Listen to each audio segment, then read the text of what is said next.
お前犯人だろ。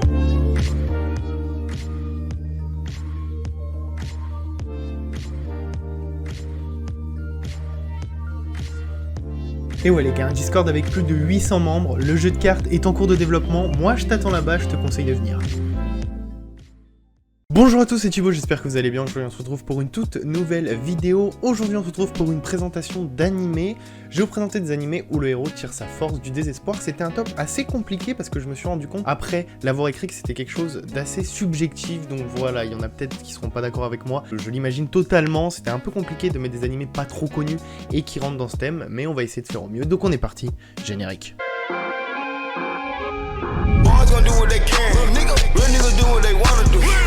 Chasing that bag, pour that shit or roll a blunt or two.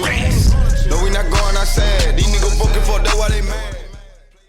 Alors on va commencer par le plus connu, comme ça c'est fait, et en plus ça c'en est un qui rentre parfaitement. Pourquoi je le présente? Parce que on a eu l'annonce d'une petite saison 2, et puis en plus c'est un animé qui est pas mal apprécié, donc pour tous ceux qui potentiellement n'auraient pas vu, c'est le moment de le faire, il faut vraiment le voir. The Rising of the Shield Hero, disponible sur Crunchyroll, sorti en 2019, il y a 25 épisodes de 23 minutes, ça rentre en genre action-aventure, drame, fantasy, psychologique et roman. Nous on va suivre Naofumi qui se voit un jour téléporté dans un monde avec 3 autres personnes, et en gros on va leur dire qu'ils sont les héros qui vont devoir défendre leur pays parce qu'il y a des événements qu'on nomme vagues, et du coup ils vont devoir défendre les gens de ces vagues pour pouvoir les sauver. Notre héros principal, donc Naofumi, il va hériter d'un simple bouclier, c'est un peu le héros le plus nul, en tout cas c'est ce qu'on pense, alors qu'il y en a qui vont avoir une lance, une épée, tu vois, ce sera beaucoup plus stylé que notre pauvre Naofumi. Naofumi malheureusement il va se faire trahir dès le début et il va un peu devenir quelqu'un qui fait plus trop confiance, quelqu'un d'assez aigri parce que voilà, il s'est fait trahir et il veut pas que ça recommence, mais il va réussir à se refaire, à rencontrer des gens, à bien s'entourer, et on va se rendre compte que voilà, dans le désespoir, il va pouvoir trouver une force assez impressionnante. Je vous laisse regarder ça, c'est un anime qui est très très cool, vous en avez sûrement entendu parler, mais voilà, pour tous ceux qui l'auraient pas vu, je pense que c'est le moment, et on passe tout de suite à la suite. Akatsuki no Yona, disponible sur Crunchyroll, il y a 24 épisodes de 24 minutes, c'est sorti en 2014, c'est en genre action, aventure, comédie, drame, fantastique, fantasy et romance. Donc nous on va suivre Yona qui est une princesse et qui a une vie assez cool. Franchement elle a une vie assez bien, elle est la fille du roi, donc elle est protégée, elle a une vie très très sympa et elle est amoureuse secrètement d'un de ses cousins avec qui elle aimerait bien se marier. Malheureusement un soir, il va se passer quelque chose, je vais pas vous dire ce que c'est pour pas vous spoiler, mais voilà, une sorte de tragédie qui va arriver. Et ensuite, il va y avoir une succession d'événements qui vont s'engendrer dans sa vie, et donc ça sera plus la vie de rêve qu'elle aura eue, et on va suivre l'histoire de ce personnage qui voilà va bien évoluer, et elle va être partagée entre des événements assez tristes et des événements un peu amoureux. Enfin voilà, c'est un mélange romance et quand même il y a pas mal d'action et c'est très sympa. Donc si vous l'avez pas vu, n'hésitez pas à aller voir ça, c'est quelque chose de très très cool.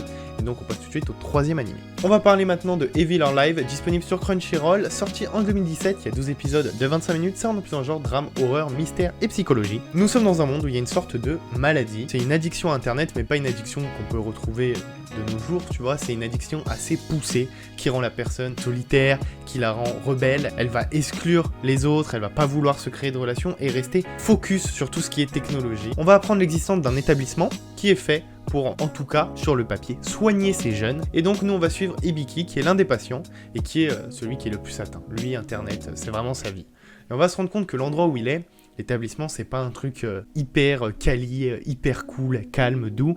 Non, c'est plus quelque chose qui s'approche d'une prison. Et donc on va suivre l'aventure de ce personnage et c'est assez sympa. Moi je trouve ça cool. En vrai, les retours sont pas hyper... Enfin, je m'attendais à mieux. Mais pourtant, moi j'ai trouvé ça très très cool. C'est un animé très sympa qu'on regarde assez vite, tu vois. C'est pas un gros budget, mais pourtant, moi j'ai trouvé ça sympa.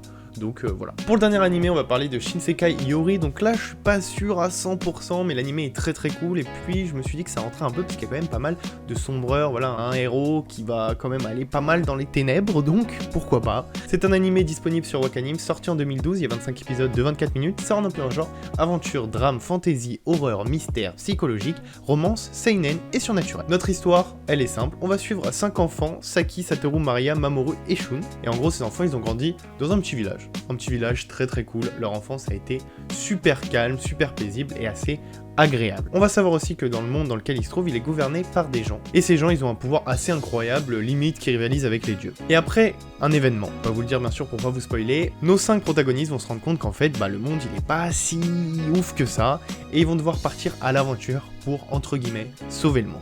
On va plus s'attarder sur Saki, hein. C'est un peu lui le perso prince, mais voilà, il y a ses 5 enfants, et on va voir cette histoire qui est vraiment très très sympa. Je sais pas s'il rentre parfaitement dans le thème, mais je sais que voilà, quand je l'ai vu, il y a quand même pas mal de sombreur et tout, donc je me suis dit pourquoi pas le mettre, puis c'est un anime qui est super sympa, donc voilà, n'hésitez pas à aller voir ça. Et donc voilà, c'est déjà la fin de cette vidéo, j'espère qu'elle vous aura plu. Je sais que sur certains animés, vous serez pas hyper d'accord avec moi, c'est logique, des fois ça rentre pas parfaitement dans le thème, mais n'hésitez pas à me dire des animés que vous pensez qui puissent rentrer dans le thème, comme ça pourra aider certaines personnes. Je pense que ce type de vidéo est fait pour ça. Je pense à Plunderer là, à l'instant que j'ai déjà présenté, qui peut rentrer parfaitement dans le thème. D'où la scène où voilà, il y a une sorte de milice qui va tuer un enfant et il s'énerve complètement et il a un pouvoir assez incroyable. Voilà, de ce genre, il y a ce genre d'animé là qui m'est venu en tête, mais voilà, n'hésitez pas à me dire ça en commentaire, j'essaierai de liker ceux qui me paraissent les plus pertinents. Et puis on se dit à bientôt pour une nouvelle vidéo, n'hésitez pas à vous abonner, à liker, à partager cette vidéo. C'était Thibaut, ciao ciao.